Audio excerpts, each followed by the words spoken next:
The relationship between Russia and South Africa is deeply intertwined with the history of colonialism and the Cold War.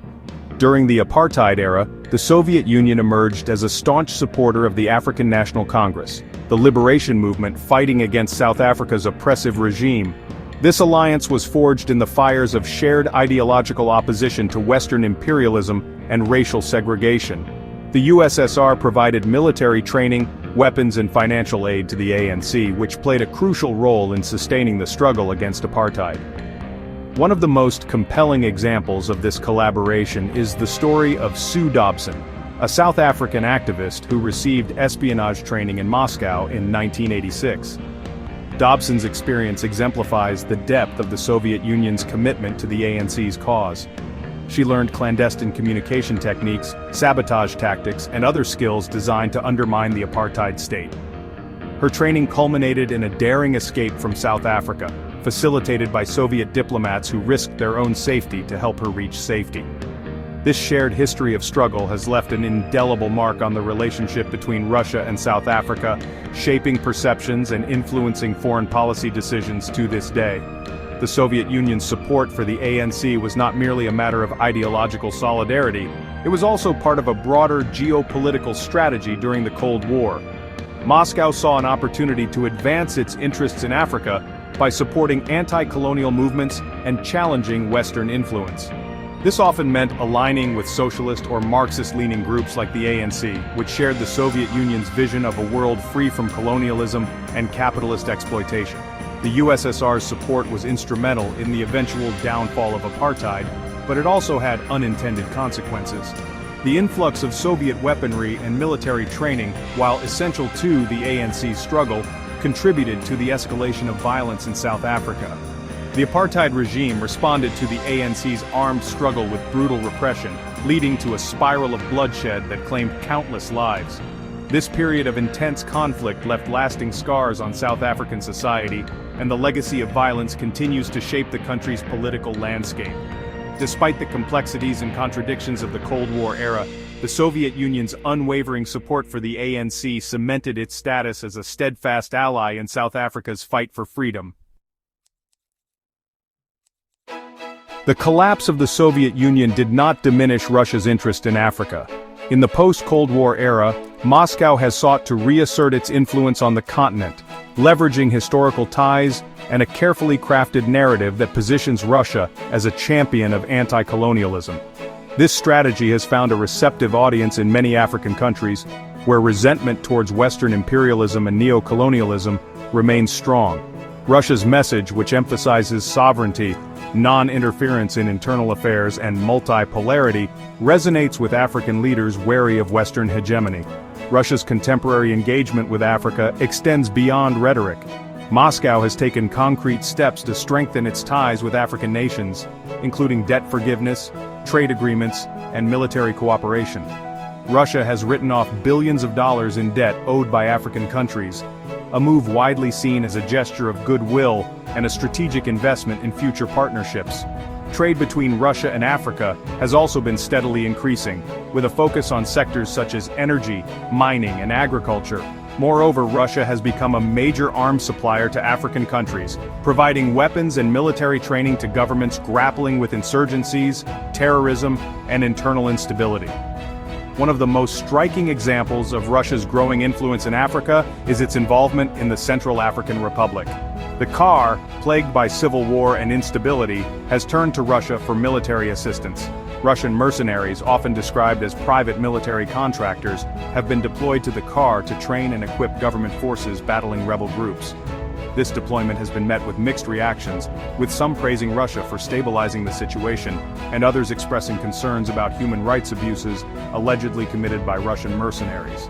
Nevertheless, Russia's intervention in the CAR underscores its willingness to project power and assert its presence in strategically important regions of Africa. Russia's re-engagement with Africa has not gone unnoticed in Western capitals. The United States and its European allies, long accustomed to being the dominant external actors in Africa, are increasingly wary of Russia's growing influence. They view Russia's activities as a threat to their own interests, and accuse Moscow of undermining democracy, fueling corruption, and destabilizing the continent. This renewed geopolitical rivalry has added another layer of complexity to the already intricate web of relationships between Africa, Russia, and the West. As Russia seeks to expand its footprint in Africa, it will have to navigate this complex terrain carefully, balancing its own ambitions with the sensitivities and aspirations of its African partners. While Russia's anti-colonial narrative resonates with many in Africa, it is essential to acknowledge the contradictions and nuances within this relationship. The Soviet Union, despite its support for anti-colonial movements, was not immune to the stain of racism. African students studying in the USSR often faced discrimination and prejudice, a bitter irony given the Soviet Union's purported commitment to equality and internationalism. The tragic death of Edmund Asar Addo, a Ghanaian student who died in Moscow in 1963 under suspicious circumstances, sparked protests and highlighted the gap between Soviet rhetoric and reality. Furthermore, Russia's own historical record in Africa is not without its blemishes. The short-lived Cossack colony in Djibouti in 1889, a failed attempt at Russian expansionism in the Horn of Africa, serves as a reminder of Russia's own imperial ambitions. While Russia's foray into colonialism was brief and ultimately unsuccessful, it complicates the narrative of Russia as a purely anti-colonial force. This historical episode, though often overlooked, highlights the importance of approaching Russia's engagement with Africa with a critical and nuanced perspective. It is also crucial to recognize that Russia's contemporary actions in Africa are not solely driven by altruism or a desire to right historical wrongs.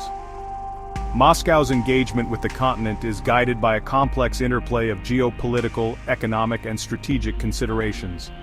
Russia seeks to secure access to Africa's vast natural resources, expand its sphere of influence, and counterbalance Western dominance. This pragmatic approach does not negate the genuine goodwill that exists between Russia and many African countries, but it does underscore the multifaceted nature of their relationship.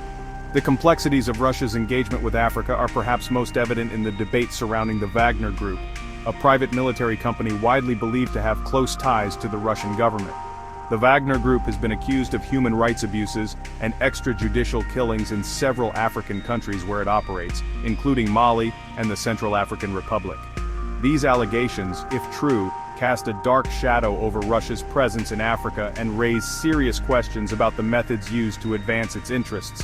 As Russia seeks to deepen its partnerships in Africa, it will need to address these concerns and demonstrate a commitment to responsible and ethical engagement. South Africa, with its long and complicated history with Russia, finds itself at a crossroads. The legacy of the Soviet Union's support for the ANC during the Apartheid era continues to shape perceptions of Russia within the ruling party and among many South Africans. This historical debt of gratitude, coupled with Russia's anti-colonial rhetoric, has created a degree of sympathy for Moscow's position on the world stage. However, South Africa also faces pressure from Western partners, many of whom were instrumental in the fight against apartheid, to condemn Russia's actions in Ukraine. This balancing act was evident in South Africa's response to the 2022 Russian invasion of Ukraine. Pretoria abstained from voting on a United Nations resolution condemning the invasion, opting for a stance of neutrality. This decision drew criticism from some quarters, who accused South Africa of siding with an aggressor and betraying its commitment to international law. However, the South African government defended its position, arguing that it was necessary to maintain its ability to play a mediating role and promote dialogue. The debate over Russia's actions in Ukraine has also exposed divisions within South African society. While the government has maintained its official neutrality, public opinion is more divided.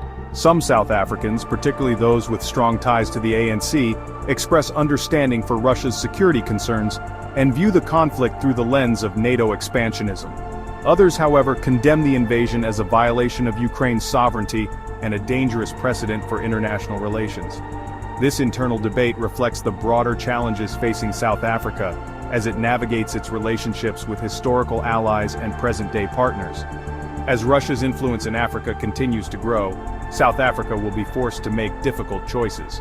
Balancing historical ties with contemporary realities, geopolitical considerations with economic interests, and domestic pressures with international obligations will require deft diplomacy and a clear-eyed assessment of South Africa's own national interests. The future of the relationship between Russia and South Africa, much like the African continent itself, remains complex, dynamic, and full of potential.